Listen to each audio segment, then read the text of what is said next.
નમસ્તે વિદ્યાર્થી મિત્રો, નીલકંઠ વિદ્યાલય યુટ્યુબ ચેનલમાં આપનું સ્વાગત છે.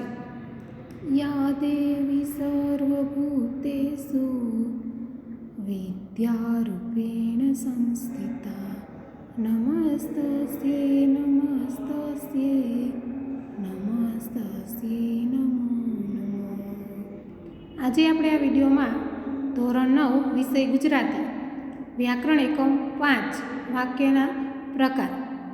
અગાઉના વિડીયોમાં આપણે વાક્યના પ્રકારમાં વાક્યના રચનાલક્ષી પ્રકાર વિશે સમજૂતી મેળવી હતી. આજે આપણે વાક્યના પ્રયોજનલક્ષી પ્રકાર અને વિધિ વાક્ય નિષેધ વાક્ય વિશે સમજૂતી મેળવીશું. પહેલાં તો વિધિ વાક્ય એટલે શું?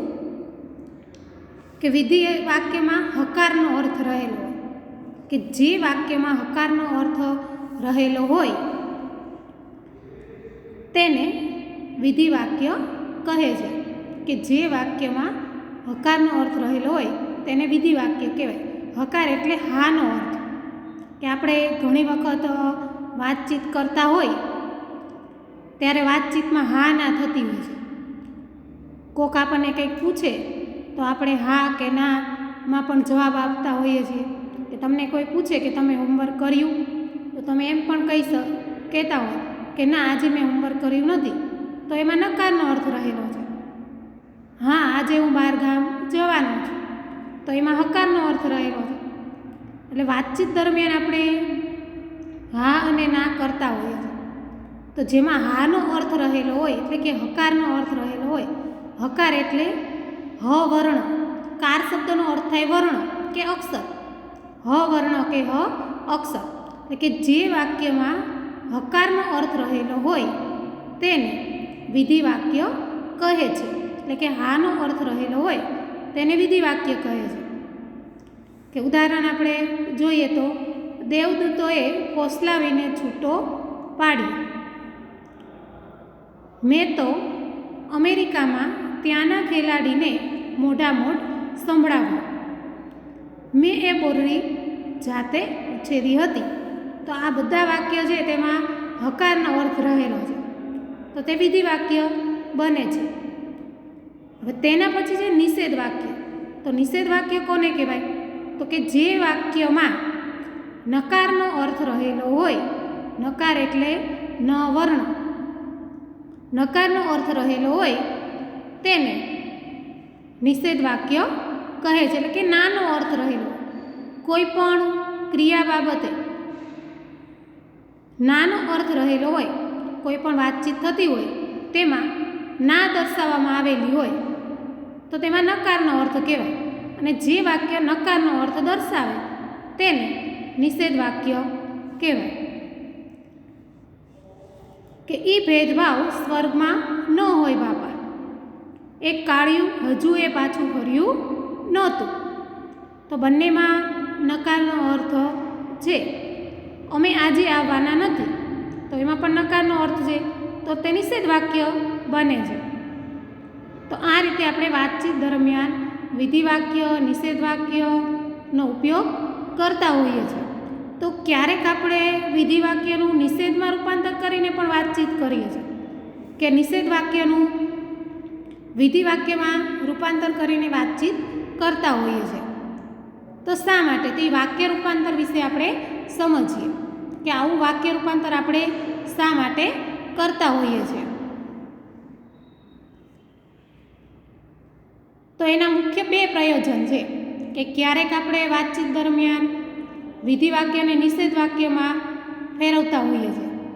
તો એના મુખ્ય 2 કારણ રહેલા છે. એક તો વાક્યનો અર્થ બદલવા માટે, કે વાક્યનો અર્થ બદલવો હોય એના માટે આપણે વિધિ વાક્યનું નિષેધ વાક્યમાં રૂપાંતર કરીએ. અને બીજું કે જુદી રીતે ભાષા અભિવ્યક્તિ સાધવા માટે, આપણી ભાષા અભિવ્યક્તિ છે તે કંઈક અલગ જ પડે અને આકર્ષક એવી આપણી ભાષા અભિવ્યક્તિ બને, તો એના માટે પણ આપણે વિધિ વાક્યને નિષેધ વાક્યમાં રૂપાંતર કરીએ છીએ. એટલે મુખ્ય 2 પ્રયોજન છે વિધિ વાક્યનું નિષેધ વાક્યમાં, કે નિષેધ વાક્યનું વિધિ વાક્યમાં રૂપાંતર કરવાના મુખ્ય બે પ્રયોજન રહેલા છે. એક તો વાક્યનો અર્થ બદલવા માટે અને બીજું કે જુદી રીતે અભિવ્યક્તિ આપણી સારી થાય એના માટે આપણે વિધિ વાક્યનું નિષેધ વાક્યમાં કે નિષેધ વાક્યનું વિધિ વાક્યમાં રૂપાંતર કરીએ છીએ. હવે વિધિ વાક્યનું નિષેધ વાક્યમાં રૂપાંતર કરવું હોય એટલે કે વિધિ વાક્યમાં નિષેધનો અર્થ ઉમેરવો હોય, હકાર વાક્યમાં નકાર વાક્યનો અર્થ ઉમેરવો હોય તો તેમાં નકાર ઉમેરવો પડે. કે સાવ એનો અર્થ જ આપણે બદલવો હોય, અર્થ બદલી નાખવો હોય તો નકાર ઉમેરવો પડે. પહેલું આપણે પ્રયોજન જોયું કે વાક્યનો અર્થ બદલવા માટે આપણે નકાર વાક્ય બનાવીએ છીએ. તો અર્થ બદલવો હોય તો એમાં નકાર ઉમેરવો પડે, એટલે કે ન વર્ણ ઉમેરવો જોઈએ તો વિધિ વાક્યનું નિષેધ વાક્ય બને. કે ઉદાહરણ આપણે સમજીએ. મારા સપનામાં આવ્યા હરી, આ વિધિ વાક્ય છે. એનું નિષેધ વાક્ય થશે મારા સપનામાં ન આવ્યા હરી, આપણે નકાર વચ્ચે ઉમેરીએ. ડોસા ફરીથી બોલ્યા, ડોસા ફરીથી ન બોલ્યા. તો આ રીતે આપણે જો અર્થ બદલવો હોય, વિધિ વાક્યમાં નિષેધનો અર્થ ઉમેરવો હોય તો વાક્યમાં નકાર ઉમેરવો જોઈએ. નકાર ઉમેરી અને વિધિ વાક્યનું નિષેધ વાક્ય થાય. હવે નકાર ઉમેરવાનું આપણું બીજું પ્રયોજન શું હતું? તો કે ભાષા અભિવ્યક્તિ આપણી વિશેષ બને એટલા માટે. કે આપણે વિધિ વાક્યનું નિષેધ વાક્યમાં રૂપાંતર કરીએ એનું બીજું પ્રયોજન, બીજો તેનો હેતુ છે કે ફક્ત આપણી ભાષા અભિવ્યક્તિ છે તે અલગ પડે, જુદી પડે, આકર્ષક બને. તો એના માટે પણ આપણે વિધિ વાક્યને નિષેધ વાક્યમાં પ્રયોજન તેનું કરતા હોઈએ છીએ. તો આવું આપણે કરવું હોય કે તેનો અર્થ ન બદલાય, અર્થ બદલાય નહીં, ફક્ત આપણી ભાષા અભિવ્યક્તિ સારી બને. તો એના માટે 3-4 રીતે આપણે વિધિ વાક્યમાં નિષેધ વાક્યમાં રૂપાંતર કરીએ તો પણ તેનો અર્થ બદલાતો નથી. તો એમાં પહેલું કે તમે વિરુદ્ધાર્થી શબ્દ મૂકીને નકાર ઉમેરો તો અર્થ બદલાતો નથી. આપણી ભાષા અભિવ્યક્તિ છે તે ખાલી સારી બને, નકારનો અર્થ તેમાં આવે નહીં. ભલે તમે નકારનું ઉમેરણ કરો છો વચ્ચે, પરંતુ તેનો અર્થ નથી બદલાતો. કે તમે આગા બેસો, તમે નજીક ન બેસો, આગાનું વિરુદ્ધાર્થી નજીક અહીં આપણે મૂક્યું છે અને નકાર ઉમેર્યો તો જો વાક્યનો અર્થ બદલાતો નથી. તમે આગા ન બેસો કે તમે નજીક ન બેસો, બંને વાક્યનો અર્થ જે તે હકાર એનો એ જ અર્થ રહે છે, વાક્યનો અર્થ બદલાશે નહીં. અરુણિમા તું ધીમે ધીમે આવ, વિધિ વાક્ય છે. અરુણિમા તું એમ ઉતાવળે ન આવ, તો વાક્યનો અર્થ એ જ રહે છે ને કે ધીમે ધીમે આવે. આપણે નકાર ઉમેરીએ છીએ અને વિરુદ્ધાર્થી શબ્દ આપણે મૂક્યું ધીમે ધીમેનું ઉતાવળ, તો પણ તેનો અર્થ બદલાતો નથી. તો આ રીતે વિરુદ્ધાર્થી શબ્દ ઉમેરીને વિધિ વાક્યનું નિષેધ વાક્ય બનાવીએ તો એનો મૂળ અર્થ બદલાતો નથી, ફક્ત આપણી ભાષા અભિવ્યક્તિ છે તે સારી બને છે. હવે બીજી રીતે આપણે નકાર ઉમેરીએ ને અર્થ ન બદલાય તો એમાં 2 વખત નકાર ઉમેરવામાં આવે. કે વાક્યમાં 2 વખત નકાર ઉમેરીને નિષેધનો અર્થ ઉમેરવામાં આવે તો વાક્યનો મૂળ અર્થ બદલાતો નથી. ભાષા અભિવ્યક્તિ ખાલી આપણી અલગ પડે છે, અર્થ તેનો જે હોય એનો એ જ અર્થ રહે છે. હું પર્વતારોહણ કરીશ, હું પર્વતારોહણ નહીં કરું એવું નહીં થાય. તો અર્થ શું થયો કે પર્વતારોહણ કરીશ, નહીં કરું એવું નહીં થાય એટલે કે કરીશ. તો 2 વખત આપણે નકાર ઉમેર્યા તો મૂળ વાક્યનો જે અર્થ છે હું પર્વતારોહણ કરીશ તે અર્થ બદલાતો નથી. તો આ રીતે 2 વખત નકાર ઉમેરીને નિષેધનો અર્થ ઉમેરવામાં આવે તો વાક્યનો મૂળ અર્થ છે તે બદલાતો નથી. હવે આપણે બીજી એ રીતે પણ નિષેધ વાક્ય બનાવી શકીએ કે પ્રશ્નાર્થ વાક્ય બનાવીને, કે વાક્યમાં નિષેધનો અર્થ પ્રશ્નાર્થ આપણે મૂકીને પણ ઉમેરી શકાય છે. કે ઈ સ્વર્ગલોકની સોડમ કંઈ અહીં ધૂળલોકમાં આવે? આપણે પ્રશ્ન વાંચીએ તો ખબર પડી જાય ને કે ન આવે એવું કહેવા માગે છે કે ઈ સ્વર્ગલોકની સોડમ અહીં ધૂળલોકમાં ન આવે. તો આ રીતે પ્રશ્નાર્થ વાક્ય બનાવીને પણ નિષેધ વાક્ય બને. હવે જે રીતે આપણે વિધિ વાક્યનું નિષેધ વાક્યમાં રૂપાંતર કર્યું, તો એ જ રીતે નિષેધ વાક્યનું વિધિ વાક્યમાં પણ રૂપાંતર કરી શકાય છે. કે નિષેધ વાક્ય હોય તેનું વિધિ વાક્યમાં રૂપાંતર આપણે આગળ જોયું, એ જ રીતે વિધિ વાક્યમાં રૂપાંતર તેનું થાય. એટલે તો મારે પાછા નહોતું આવવું. આ નિષેધ વાક્ય છે, તેનું વિધિ વાક્ય આપણે બનાવ્યું. એટલે તો મારે ત્યાં જ રહેવું હતું. તો આ રીતે વાક્યનો અર્થ છે તે બદલાતો નથી અને નિષેધ વાક્યમાંથી વિધિ વાક્ય બને છે. મારાથી કશું અજાણ્યું નથી બાબુરાજ, નિષેધ વાક્ય છે. હું આ બધું જાણું છું બાબુરાજ. અજાણ્યું અને જાણ્યું વિરુદ્ધાર્થી શબ્દ મૂકી નિષેધ વાક્ય છે તેનું આ વિધિ વાક્ય આપણે બનાવ્યું છે. તો એનો અર્થ છે તે એના એ જ રહે છે. જિંદગીમાં આવી સોનેરી તક ફરી મળતી નથી. જિંદગીમાં આવી સોનેરી તક એક જ વાર મળે છે. તો અર્થ જુઓ, બંને વાક્યનો એક જ થશે. વાક્ય ભલે વિધિ વાક્ય બને છે, પણ જે પહેલા વાક્યનો અર્થ છે એનો એ જ અર્થ આમાં પણ રહે છે. તો આ રીતે આપણે વાતચીત દરમિયાન વિધિ વાક્યનું નિષેધ વાક્યમાં કે નિષેધ વાક્યનું વિધિ વાક્યમાં રૂપાંતર કરતા હોઈએ છીએ. તેનું મુખ્ય બે પ્રયોજન છે. એક તો વાક્યનો અર્થ બદલવા અને બીજું કે ભાષા અભિવ્યક્તિ અલગ રીતે સાધવા માટે. તમે પણ અર્થ વિસ્તાર, નિબંધ આ બધું લખતા હોય ત્યારે આ રીતે વાક્ય રચનાનો ઉપયોગ કરી અને તમારી ભાષા અભિવ્યક્તિને કંઈક વિશેષ બનાવી શકો છો. આપણે વાક્યના પ્રયોજનલક્ષી પ્રકાર સમજીએ. પ્રયોજન એટલે હેતુ. તો એના આધારે વાક્યના જે પ્રકાર પડે છે તેમાં પહેલો પ્રકાર છે નિર્દેશાર્થ વાક્ય. નિર્દેશાર્થ વાક્ય, નિર્દેશ એટલે કોઈ પણ બાબતનો માહિતીનો નિર્દેશ કરવો. તો નિર્દેશાર્થ વાક્ય છે તેમાં માહિતી આપવા માટેનું પ્રયોજન હોય છે. કે આપણે કોઈને કોઈ પણ બાબત વિશે આપણે કંઈક કહીએ તો એ આપણે માહિતી આપી કહેવાય. કે દિવાળીમાં ફટાકડા ફોડવામાં આવે છે, આજે રવિવાર છે, તો આ બધી આપણે માહિતી આપી કહેવાય. તો માહિતી આપવા માટે જે વાક્યનો પ્રયોગ થાય તેને નિર્દેશાર્થ વાક્ય કહેવાય. કે તમને કોઈ શિક્ષક જે પ્રશ્ન જવાબ પૂછે તમને, તો તમે એનો જે જવાબ આપો છો એ તમે માહિતી આપી છે, તો એ નિર્દેશાર્થ વાક્ય બને. એટલે માહિતી આપવા માટે જે વાક્યનો પ્રયોગ થતો હોય તેમાં માહિતીનો નિર્દેશ હોય છે, એટલે તેને નિર્દેશાર્થ વાક્ય કહેવાય છે. નિર્દેશાર્થ વાક્ય છે તે નિર્દેશાર્થ દર્શાવે છે. તો એમાં અર્થ કયો રહેલો હોય છે? તો કે નિર્દેશાર્થ. હવે નિર્દેશાર્થ વાક્ય છે તે સાદી, સંયુક્ત કે સંકુલ વાક્ય રચનામાં હોય છે. નિર્દેશાર્થ વાક્ય સાદું વાક્ય પણ હોઈ શકે, સંયુક્ત વાક્ય પણ હોઈ શકે અને સંકુલ વાક્ય પણ હોઈ શકે. ગમે તે વાક્યમાં નિર્દેશાર્થ વાક્ય આવે. આ સિવાય નિર્દેશાર્થ વાક્ય છે તેમાં ત્રણેય ક્રિયા, પ્રક્રિયા વગેરેનું પણ નિરૂપણ થયેલું હોય છે.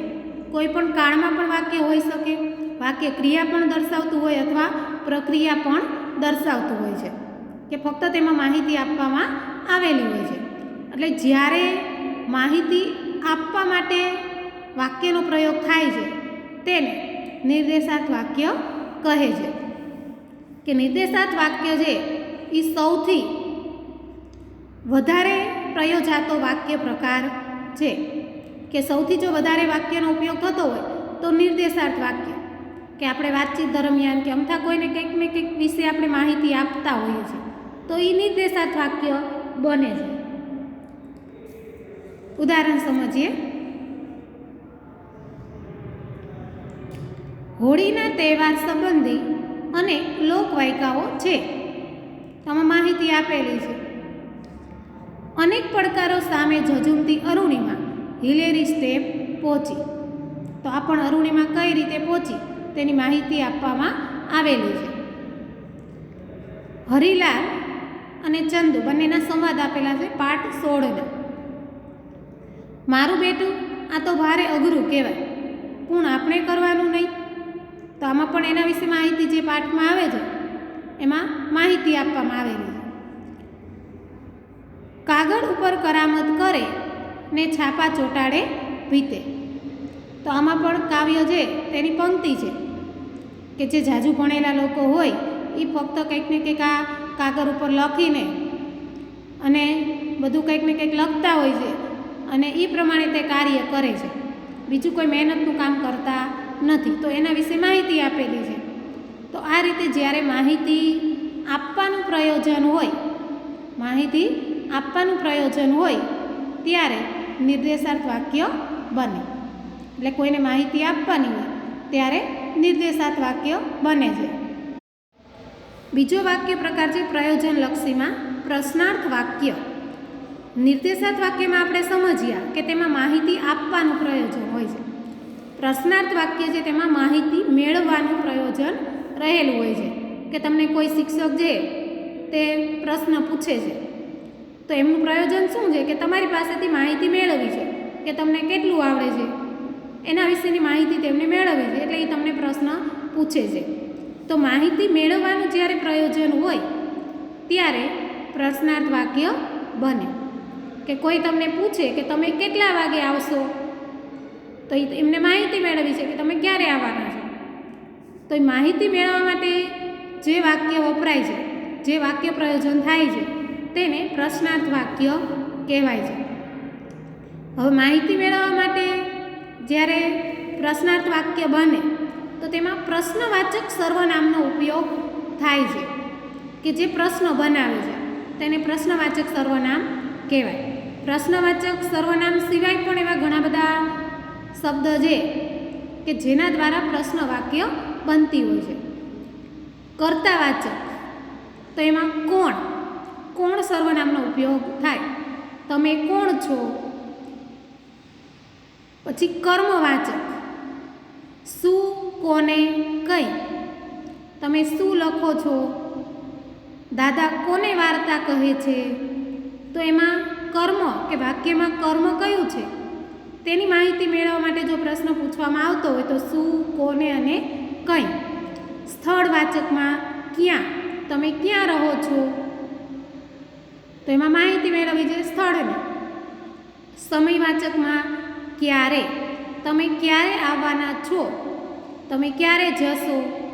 તો એમાં સમયવાચક કે સમય વિશેની માહિતી મેળવવા માટે ક્યારે શબ્દ વપરાય. કારણવાચક, કેમ, શા માટે. તમે કેમ હોમવર્ક કર્યું નથી, તો કારણ બતાવવા માટે, કારણ પૂછવા માટે, કારણ શું છે તેની માહિતી મેળવવા માટે કેમ, શા ને શા માટે આવા શબ્દનો ઉપયોગ થાય છે. માપવાચક, કેટલું, કેટલા અને કેટલી. તમે કેટલું ભણેલા છો. તો એમાં માપવાચક દર્શાવવા માટે કેટલું, કેટલા અને કેટલી સર્વનામનો ઉપયોગ થાય છે. આ સિવાય ઘણા બધા એવા શબ્દો છે કે જેના દ્વારા પ્રશ્નાર્થ વાક્ય બને.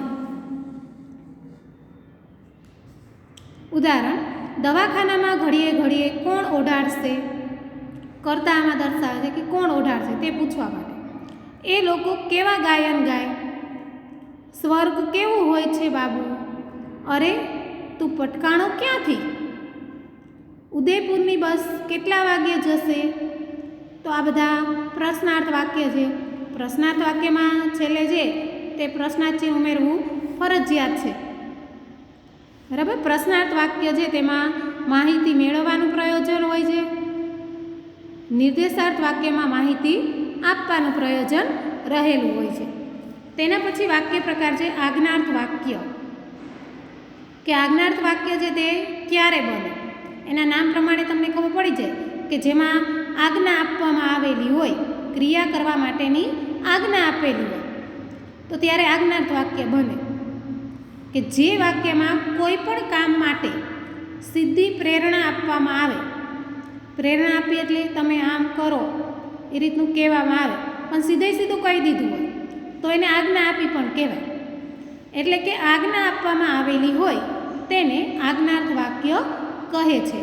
તમે આ લખો તો એના માટે આજ્ઞા આપેલી છે. તમારે આ લખવું જોઈએ એવું કીધું હોય તો આજ્ઞા ન આપી કહેવાય. તમે આ લખો એમ કીધું હોય તો આજ્ઞા આપેલી છે.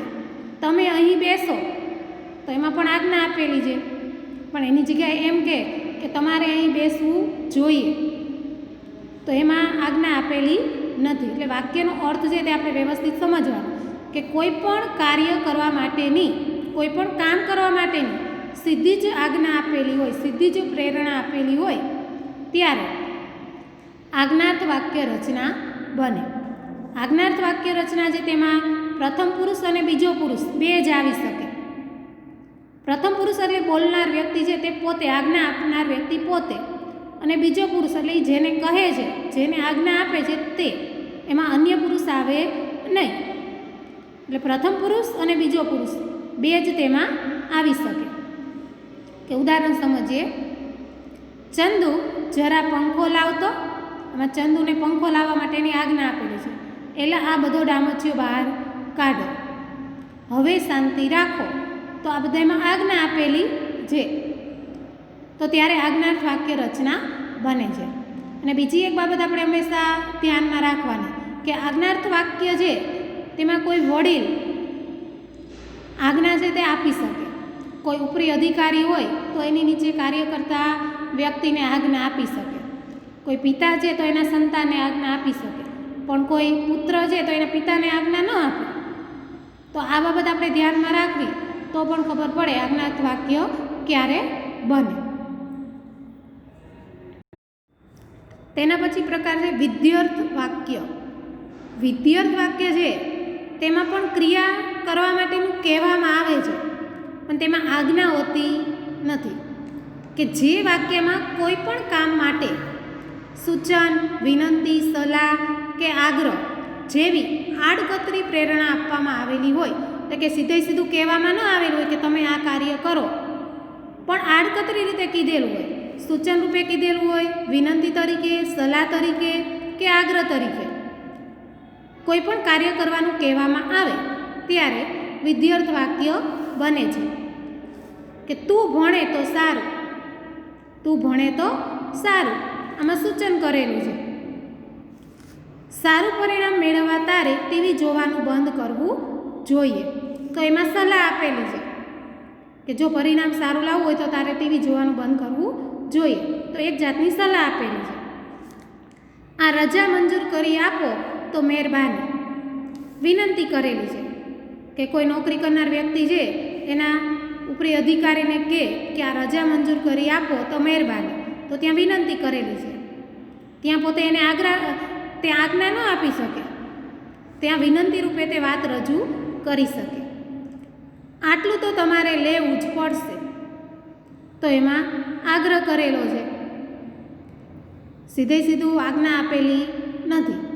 તો જ્યારે વિનંતી, સલાહ, સૂચન કે આગ્રહ તરીકે કોઈ પણ કામ કરવાનું કહેવામાં આવેલું હોય ત્યારે વિધ્યર્થ વાક્ય રચના બને છે. તેના પછી છે ઉદ્ગાર વાક્ય રચના. કે ઉદ્ગાર વાક્ય રચના ક્યારે બને? ઉદ્ગાર વાક્ય રચના છે કે જેના દ્વારા આપણી લાગણી કે ભાવ વ્યક્ત થતા હોય છે. ક્યારેક કોઈ આપણે એવું સરસ મજાનું કુદરતી દ્રશ્ય જોઈએ અને આપણાથી એક એવા શબ્દો બોલાઈ જાય કે અરે વાહ, એવું કંઈક આશ્ચર્યનો ભાવ છે તે આપણે વ્યક્ત થાય. કે કોઈ ક્યારેક આપણને કંઈક એકદમ બીક લાગી જાય ને આપણાથી કંઈક બોલાઈ જવાય છે, તો એ બીકનો ભાવ આપણાથી વ્યક્ત થાય છે.